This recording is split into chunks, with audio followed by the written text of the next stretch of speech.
장기표 시사논평. 오늘은 손혜원 의원 사건의 본질과 그 근본적인 대처 방안에 대해서 말씀드리고자 합니다. 이미 잘 알려져 있는 바와 같이 손혜원 의원은 목포에 있는 현대 문화유산 지역으로 지정된 곳에 처음에는 2채에서부터 9채, 15채, 지금 20채까지 땅하고 보태가지고 이걸 지금 구입을 해가지고 이게 지금 부동산 투기를 한 게 다 이런 비난을 지금 받고 있고, 또 이것은 이 부패방지법에 나와 있는 이 자기의 직무와 관련된 기밀을 이용해서 자기가 직접 이익을 얻거나 또는 타인에게 이익을 보게 하면 위법이라고 하는 이 부패방지법 위반, 그리고 또 이 문화재로 지정되게 하는데 문화재청이나 이런 데 압력을 가했다면 이것은 또 직권남용에 해당됩니다. 거기다가 또 특히 자기 남동생의 아들인 그 군대에 있을 당시에 돈을 주어 가지고 그 집을 구입하게 했는데, 이것은 말은 정려에 의해서 그 조카가 구입했다 하지만 실제로 이거는 부동산 실명제법 위반입니다. 왜냐하면 이거는 정려에 그냥 정려해가지고 그 조카가 구입을 딱 하고 그 조카 것이 됐으면 모르는데 이 조카 것이 된 것도 아니에요. 그 조카의 이름만 빌린 겁니다. 그래서 그 남동생이나 또는 그 조카나 또 조카의 그 남동생의 부인 하는 말이 보면 우리는 이름만 빌려줬을 뿐이다. 자기네들하고는 아무 관계가 없다, 이런 말을 했습니다. 이거는 명백하게 말하면 부동산 실명제법을, 즉 차명으로 구입한 겁니다. 이런 여러 가지 실정법을 위반한 것도 문제지만 이거의 본질은 이런 데 있는 게 아니고 어떻게 해서 이 손혜원 의원은 그 지역이 말하자면 문화재로 지정될 수 있도록 할 수 있다는 확신을 가졌느냐 하는 이 문제입니다. 제가 볼 때 이것은 말하자면 대통령 백을 동원할 수 있다고 보지 아니하고는 이걸 문화재로 지정될 수 있다는 확신을 가질 수가 없습니다. 근데 이 문화재로 지정된 것은 2018년, 그러니까 작년 8월 달인데 이 땅을, 이 지역에 이 집을 매입하기 시작한 것은 2017년 3월부터입니다. 그게 문재인 후보가 대통령이 될 것이 거의 확실하다고 느낀 그때부터 지금 이 땅과 집을 사들였습니다. 이때 그러니까 즉 문재인 정권이 들었으면 이거는 문화재청으로 지정되게 할 수 있다. 그러니 나도 사고 다른 사람들, 주변에 있는 사람들 사게 했습니다. 이게 문제입니다. 이게 이 사건의 본질입니다. 그래서 실제로 지금 지정되게 하는데, 그러니까 직접 문재인 대통령이 문화재청이나 또 이런 거 지정하는 어떤 기관에다가 전화를 걸든지 부탁을 했든지 최소한도로 이 손혜원 씨하고 중고등학교 동창으로 아주 절친으로 아주 가까운 대통령 부인 김정숙 여사가 말하면 지원을 했든지, 또 아니면 직접적으로 그 사람들이 관여를 안 했다 하더라도 손혜원 씨가 대통령과 그 부인을 팔아서 했든지, 이게 아니었으면 이렇게 될 수가 없습니다. 또 이렇게 즉 이 문화재청으로 지정되기 전에 이 엄청난 돈이 들어가거든요.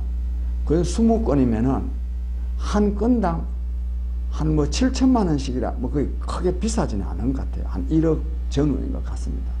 7천만 원씩이라 하더라도 14억입니다.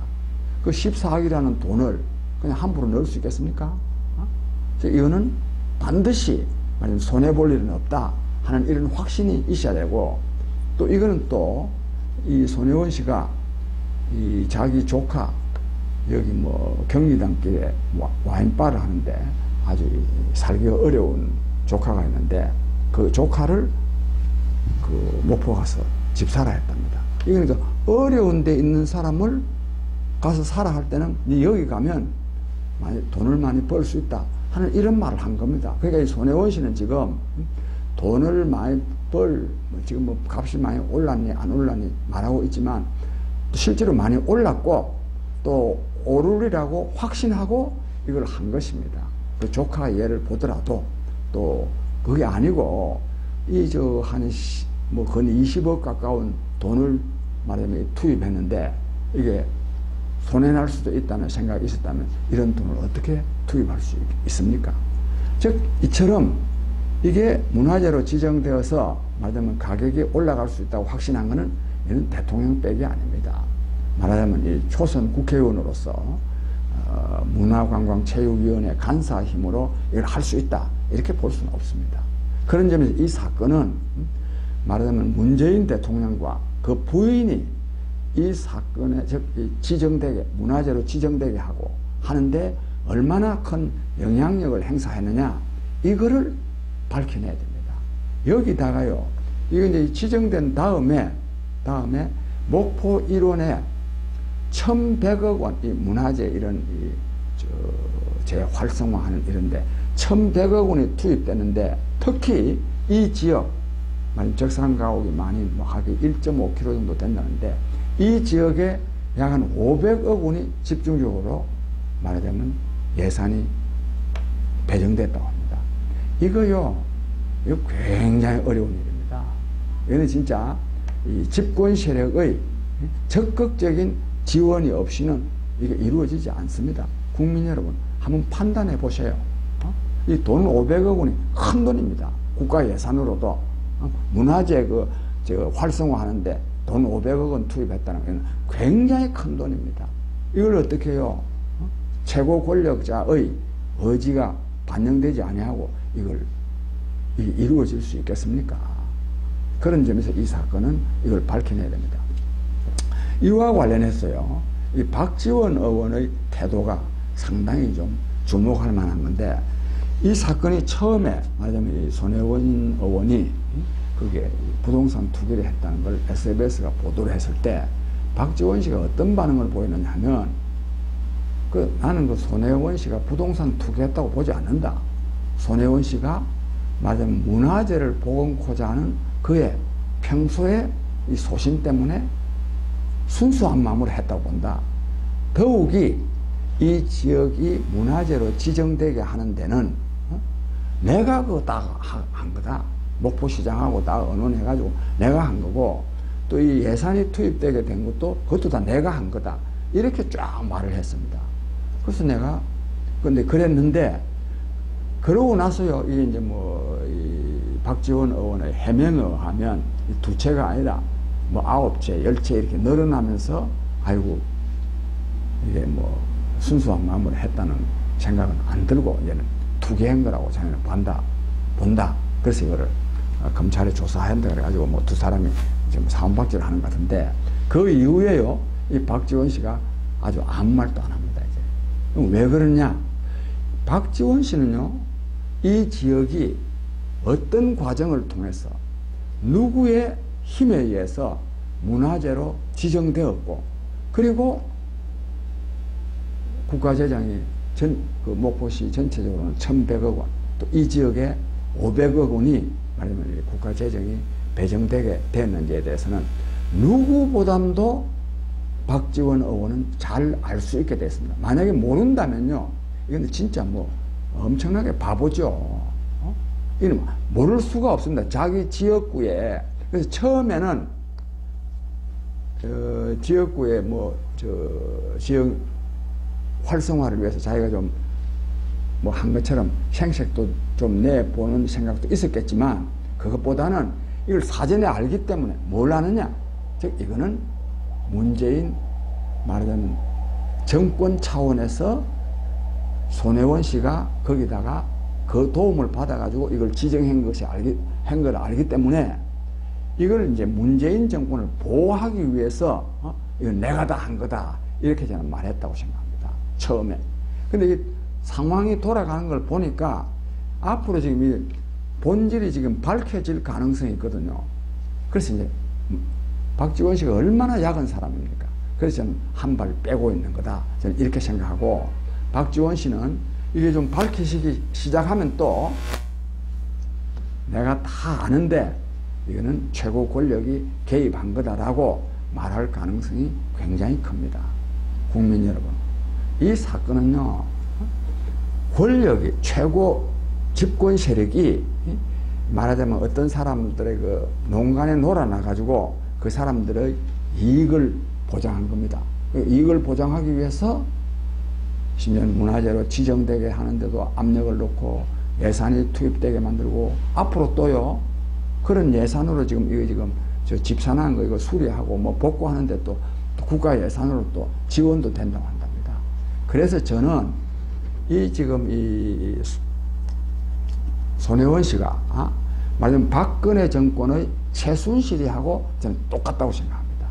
저는 오래전부터 저는 이 문재인 대통령의 말하자면 인품과 능력에 대해서 내가 나름대로 판단하는 바가 있어서 나는 이분이 대통령이 돼서 국정을 잘 운영하지 못하리라고 봤는데, 그 주된 이유가 뭐냐?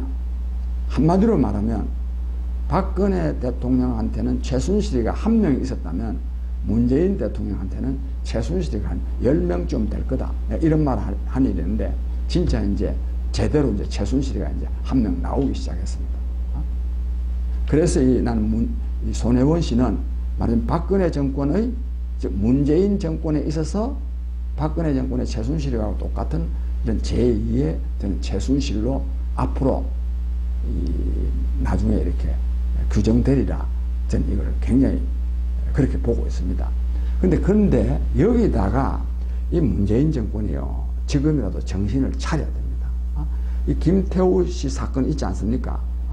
김태우 씨 어제 그 기자회견을 하는 거 보니까 이 사람이 확신을 가지고 말하자면 문재인 청와대에서 벌어지고 있는 여러 가지 불법 비리들을 폭로하고 있더라고요. 이건 뭘 말하느냐? 문재인 정권이요, 내부에서 허물어지고 있음을 지금 말해주는 겁니다. 문재인 정부가 정말 정신 차려야 됩니다. 정신 차리는 데 있어서 우선 이 손혜원 사건에 대해서요, 단호하게 조치해야 됩니다. 그러니까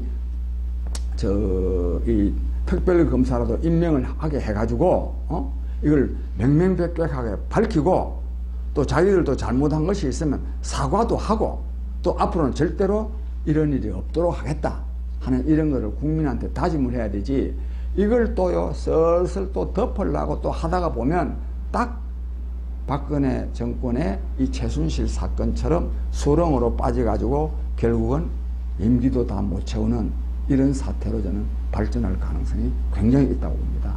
그래서 근데 국민 여러분, 이게요, 검찰 조사도 필요하고, 또 특검도 필요하고, 또 국정조사도 필요하지만, 그러나 이걸 거기다가 맡겨놔가지고는 안 됩니다. 국민이 깨어나야 됩니다. 국민이 정말 이 사건의 본질을 제대로 알고, 그렇게 하지 않을 때는 문재인 정권에 대해서 엄청난 분노와 저항을 표시할 자세가 되어 있을 때 저는 그런 것이 이루어질 수 있다고 생각합니다.